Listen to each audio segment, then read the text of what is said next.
Ashama harka fuuni akkam jirtan hordoftoota kiyya qaqqaali. Odeeffannoowwan ispoortii guyyaa har'aaf qopheeffadhee qabadhee dhiyaadhee jira. Chelsean waancaa European Conference League injifachuudhaan kilaba jalqabaa ta'ee jira. Waancaawwan hunda injifachuudhaan jechuudha. Odeeffannoowwan jijjiirraa taphattootaan wal qabatee odeeffamaa jirus ni jira. Saniinis kan gurra isin buusu ta'a. Chaanala kiyyaaf haarawaa yoo taatan subscribe gochuu hin irraanfatina. Akkasumas laayikii fi sheer akka gootan isin gaafachaa amma qajeela gara qophii har'aatti isin dabarsa. Odeeffannoowwan jijjiirraan wal qabatee odeeffamaa jiran ilaaluudhaan kan jalqabnu ta'a. Jalqaba irratti dhimma Arsenal ilaalla. Arsenal jijjiirraa taphattootaan wal qabatee taphattoota hedduu hordofaa akka jiru ni beekama. San keessaa inni tokko Martin Zubimendiidha. Martin Zubimendiin gara Arsenal jijjiirraa taasisuudhaaf amma gara xumuraatti dhiyaachuu isaati kan gabaafame. Arsenal mallaqa kontiraanni taphataa kanaa ittiin diigamu kaffaluudhaafis waliigaluu isaatitu gabaafame. Kanaafuu taphataan kun taphataa jalqaba tibba gannaa kanatti Arsenaliif mallatteessee inni ta'a jedhameeti eegama. Walumaa galatti Zubimendiin maqaan isaa kilaboota garagaraa wajjin ka'aa jiraatus inni garuu gara Arsenal jijjiirraa taasisuudhaaf waliigalee jira. Kanaafuu guyyoota muraasa keessatti dhimmi taphataa kanaa ni goolabama jedhameeti eegama. Gaafa Juun 1 irraa kaasee Arsenal waan barbaachisu hunda xumuree taphataa kana harkatti galfachuu isaa ni ifoomsa jedhameeti eegama. Taphataan kun taphataa sarara jidduu Arsenal ni cimsa jedhamee taphattoota eegaman keessaa isa tokko.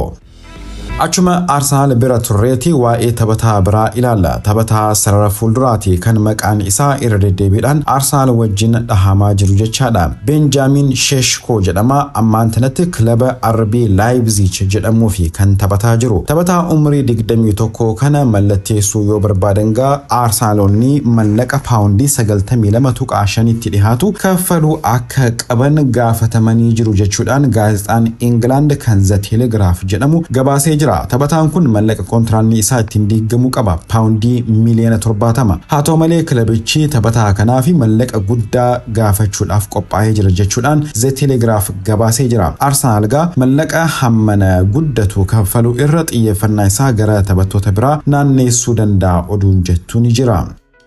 Ammas taphataa sarara fuulduraatiin wal qabatee taphataan biraan kan maqaan isaa Arsenal wajjin dhahamaa jiru Victor Gyökeres jedhama. Ammaan tanatti kilaba Sporting Lisbon jedhamuu fi kan taphataa jiru. Arsenalonni taphataa kana jijjiiraadhaan fudhachuudhaaf paawundii miliyoona 59 dhiheessanii jiru. Gabaasni jedhu gara Portugal irraa odeeffamaa ture. Haa ta'u malee itti aanaan pirezidaantii kilabichaa Francisco Salgado Zena oduun tun oduu dharaati jechuudhaan dubbate. Hanga ammaatti taphataa kanaa fi mallaqni nuuf dhihaate hin jiru jedhe. Taphataa cimaa keenya taphattoota ciccimoo keenya ammoo tursiisuu barbaannaa yaada keenya kana ammas hin jijjiirre jechuudhaan itti aanaan pirezidaantii kilabichaa dubbatee jira. Arsenal sarara fuulduraa isaa cimsachuudhaaf taphattoota haalaan hordofaa jiru keessaa inni tokko Victor Gyökeres akka ta'edha bal'inaan kan gabaafamaa jiru.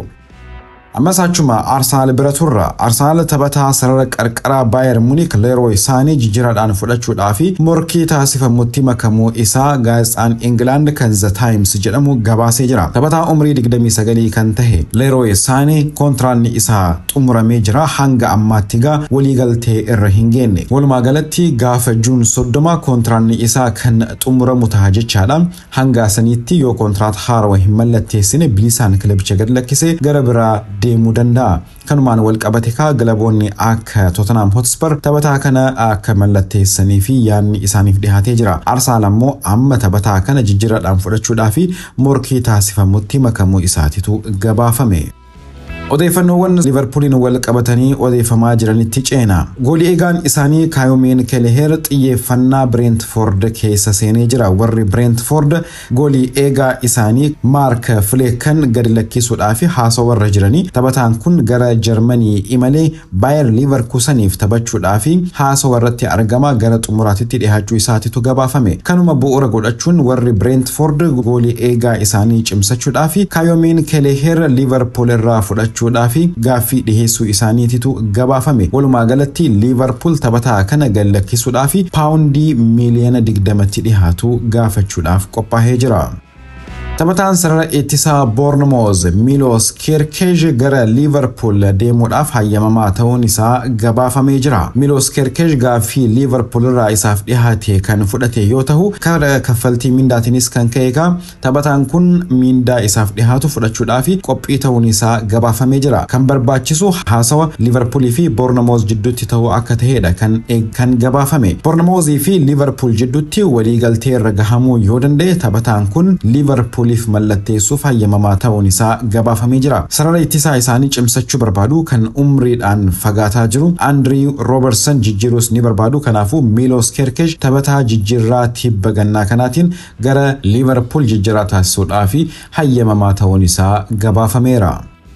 Liverpool Florian Wirtz jijjiiraadhaan fudhachuudhaaf taphataa wajjin waliigaluun isaa ni yaadatama. Taphatichis gara Liverpool imaluu akka barbaadu irra deddeebiidhaan dubbatamaa jira. Haa ta'u malee Real Madrid hanga xumuraatiitti morkachuudhaaf qophaa'uun isaa gabaafamee jira. Gabaasaaleen Spain irraa bahaa jiran akka mul'isanitti Real Madrid hanga taphatichi kontraata isaa Liverpooliif mallatteessee wanti hunduu adda bahutti abdii osoo hin muratiin taphataa kana harkatti galfachuudhaaf karoorfachuu isaanii kan gabaase. Walumaa galatti leenjisaan Bayer Leverkusen duraanii Xabi Alonso taphataa kana dhiheenyatti beeka waan ta'eef taphataan kun akka isaaf dhufu barbaada. Haaluma kanaan warri Real Madrid waan danda'an hunda gochuudhaan taphataa kana gara Santiago Bernabeu fiduudhaaf karoorfachuun isaanii gabaafameera.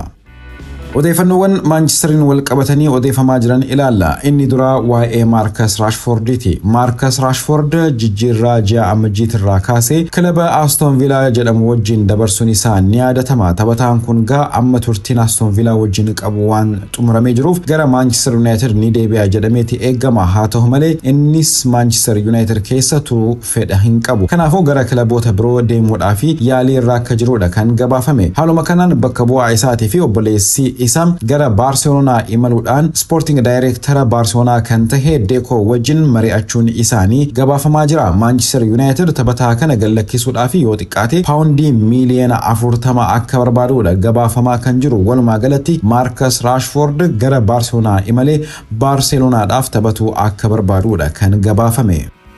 Leenjisaan Manchester United Ruben Amorim waa'ee Matheus Cunha gaaffiin isaaf dhiyaatee ture. Guyyaa kaleessaa warri Manchester United tapha michoomaa tokko Kuala Lumpur biyya Malaysia jedhamtu keessatti geggeessaniiti goolii 1-0dhaan injifatamanii jiru. Kanuma hordofeeti gaaffiin kan isaaniif dhiyaate. Matheus Cunha mallatteessuudhaaf sadarkaa kamirra geettanii jirtu jedhamanii gaafataman. Haa ta'u malee leenjisaan kilabichaa Ruben Amorim dhimma kanaan wal qabatee odeeffannoo takkaas hin qabu. Gaafa odeeffannoo haarawaa arganne kan isiniif himu ta'a. Garuu jijjiiramni hedduun mudatuudhaaf akka jiru naaf beekaa jechuudhaan leenjisaan kilabichaa Ruben Amorim dubbatee jira. Walumaa galatti gabaasaaleen hedduun akka akeekaa jiranitti Matheus Cunha jijjiirraa gara Manchester United taasisu golabuudhaaf qorannoo fayyaa akka taasisu heeyyamni isaaf kennameeti jira.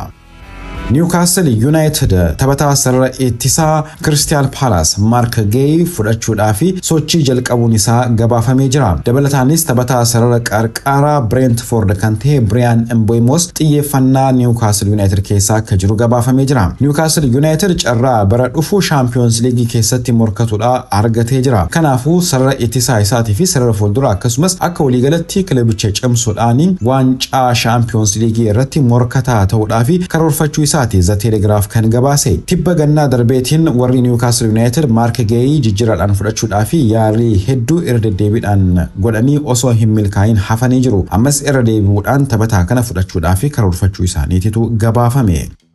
Dabalataanis warri Newcastle United taphataa sarara fuulduraa Ipswich Town kan ta'e Liam Delap jijjiiraadhaan fudhachuudhaaf sochii taasisan cimsanii itti fufanii jiru. Taphataan kun maqaan isaa Chelsea fi Manchester United akkasumas Everton wajjinis kan himamaa jiru. Haa ta'u malee Newcastle United kilaboota kanneen injifachuudhaan taphataa kana harkatti galfachuudhaaf sochii cimaa taasisaa jira. AC Milan leenjisaa duraanii Juventus kan ta'e Massimiliano Allegri gara kilabichaa fiduu barbaada. Haaluma kanaan leenjisaa kanaaf proposal isaanii dhiheessuun isaaniitis gabaafamee jira. Massimiliano Allegriin yoo Antonio Conte Napoli gallakkise gara Napoli deemuu danda'a jedhameeti kan eeggamaa ture. Haa ta'u malee jidduudhaan warri AC Milan seenuudhaan Massimiliano Allegri gara San Siro fiduudhaaf sochii jalqabuun isaanii gabaafamee jira. Warri AC Milan bara kana haala hin eegaminiin sadarkaa hin eegin qabataniiti kan xumuran. Kanaafuu leenjisaa cimaa barbaadu haaluma kanaan Sergio Conceição erga ari'aniin booda amma Massimiliano Allegri leenjisaa kilabichaa godhuudhaaf cimsanii hojjetaa jiru. Bifuma wal fakkaatuungaa warri Napolitis Antonio Conte tursiifachuudhaaf sochii cimaa taasisaa akka jiran gabaafamee jira. Antonio Conte waancaa Serie A Itaaliyaa erga Napoli wajjin injifateen booda kilabicha gallakkisuu danda'a oduun jettu bal'inaan odeeffamaa jiraatus inni garuu ammaaf achuma kilabicha keessa akka turuudhaaf jiruudha kan gabaafame. Tottenham Hotspur taphataa Crystal Palace Eberechi Eze jijjiiraadhaan fudhachuudhaaf morkii taasifamutti makamee jira. Eberechi Eze wal morkii FA Cup bara kanaa irratti goolii Crystal Palace waancaa FA Cup ittiin injifatte Manchester City irratti galchuun isaa ni yaadatama. Taphataan kun gara Arsenal yookaan Liverpool fi kilaboota birootis imaluu danda'a jedhameeti kan eeggamaa jiru. Haa ta'u malee Champions League irratti hirmaachuu carraa kan argate Tottenham Hotspur taphataa kana fudhachuudhaaf sochii jalqabuun isaa gabaafamee jira. Tapha European Conference League guyyaa kaleessaa taasifameen Chelsea Real Betis goolii 4-1 injifachuudhaan waancaa Conference League injifatee jira. Chelsea seenaa wal morkii Awurooppaa keessatti waancawwan hunda kan injifatee kilaba jalqabaa ta'ee jira. Europa League, Champions League fi European Super Cup akkasumas duris European Winners Cup kan jedhamu injifatuu danda'ee ture Chelsea jechaadha. Wal morkii sadarkaa hundarra jiru amma dura injifatee ture kan baranaatis injifatee jira. Conference League keessatti hirmaate injifachuudhaan Chelsea kilabii jalqabaa ta'ee jira. Walumaa galatti tapha kaleessaa warra Real Betis tu goolii jalqabaa kan galche daqiiqaa 9ffaa irratti ture. El Zalzoulin kan galche jechaadha. Boqonnaadhaafis goolii takkaa fi 0dhaan warri Real Betis dursaati kan bahan. Sanbooda boqonnaa booda jijjiirraa taphattoota taasisuudhaan Chelsea goolii 4 galchuudhaan 4-1 injifachuu danda'ee jira. Daqiiqaa 65ffaa irratti Enzo Fernandez goolii jalqabaa kan galche yoo ta'u Cole Palmer mijeessee kenneefi. Daqiiqaa 70ffaa irratti Nicholas Jackson goolii lammaffaa yeroo galchu ammas Cole Palmer mijeessee kenne. Sanbooda daqiiqaa 83ffaa irratti Jadon Sancho goolii sadaffaa kan galche yoo ta'u Kiernan Dewsbury Hall kubbaatan mijeessee isaaf kenne. Daqiiqaa dabalataa irratti Moises Caicedo goolii 4ffaa yeroo galchu Enzo Fernandez kubbaatan mijeessee kenneefii jira. Walumaa galatti Chelsea guyyaa kaleessaa sochii cimaa taasisuudhaan yaaliiwwan torba kan sirrii isaanii eeggatan taasisee ture. Xumurattis gooliiwwan 4 galchuudhaan waancaa kana injifatuu danda'ee jira. Cole Palmer guyyaa kaleessaa kubbaawwan 2 mijeessee kennee jira. Taphataa cimaa tapha kanaatis jedhameetiin filatamee jira. Walumaa galatti tapha kanarratti Enzo Fernandez goolii galchee jira. Bara kana Enzo Fernandez walumaa galatti gooliiwwan 8 galchee jira. Akkasumas kubbaawwan 13 ammoo mijeessee kennuu danda'ee jira jechaadha. Chelsea shaampiyoonaa Conference League ta'uu danda'ee jira. Bara dhufu European Champions League irrattis kan hirmaatu ta'a jechaadha. Erga Todd Bowlin kilabicha biteen booda Chelsea waancaa jalqabaa isaa injifatuu danda'ee jira jechaadha. Amma dura yeroo Carabao Cup irratti waancaa dhabu Chelsea qeeqa hedduudhaaf ture kan saaxilame. Amma waancaa kana injifachuudhaan qeeqa isaanii irratti geggeeffamaa ture hambisee jira jechaadha. Chelsea shaampiyoonaa European Conference League ta'ee jira. Egaan hordoftoota Gola Oromiyaa odeeffannoowwan ispoortii har'aaf qopheeffadhe kanumaan goolabee jira. Guyyaa biraa odeeffannoo birootiin walitti deebina. Nagayaan naaf tura.